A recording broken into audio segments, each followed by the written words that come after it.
সুপ্রিয় নবম দশম শ্রেণীর শিক্ষার্থীরা, ইউনিটি এডুকেশন বিডি চ্যানেলটিতে তোমাদের স্বাগতম। এই ভিডিওতে আমি তোমাদের বিজ্ঞান বইয়ের অষ্টম অধ্যায়ের 2 নং সৃজনশীল প্রশ্নের সমাধানটি দেখিয়ে দিব। গত ভিডিওতে আমি তোমাদের এই অধ্যায়ের 1 নং সৃজনশীল ও বহু নির্বাচনী প্রশ্নের সমাধান দেখিয়ে দিয়েছিলাম।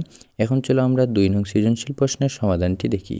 2 নং সৃজনশীল প্রশ্নের উদ্দীপকে নিচের চিত্র 3টি লক্ষ্য করো এবং প্রশ্নগুলোর উত্তর দাও।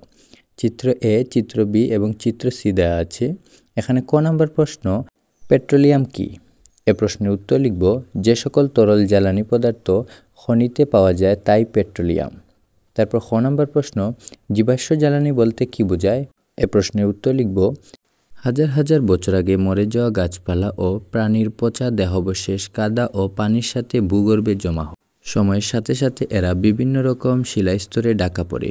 শিলাস্তরের চাপে পচা দেহাবশেষ ঘনীভূত হয় এবং প্রচণ্ড চাপে ও তাপে দেহাবশেষ বিদ্যমান জৈব পদার্থসমূহ প্রাকৃতিক গ্যাস, পেট্রোলিয়াম ও কয়লায় রূপান্তরিত হয়। এভাবে প্রাণীদেহের পরিবর্তনে উন্নত জ্বালানিকে জীবাশ্ম জ্বালানি বলা হয়। তারপর তোমাদের গ নাম্বার প্রশ্ন, এ চিত্রে জ্বালানি খনি থেকে তোলে কিভাবে ব্যবহারে উপযোগী করা হয় ব্যাখ্যা করো। এবং গ নং প্রশ্ন, চিত্র বি এর শক্তি উৎপাদনের জন্য এ ও সি জ্বালানির মধ্যে কোনটি বেশি সাশ্রয়ী? যুক্তিসহ মতামত দাও।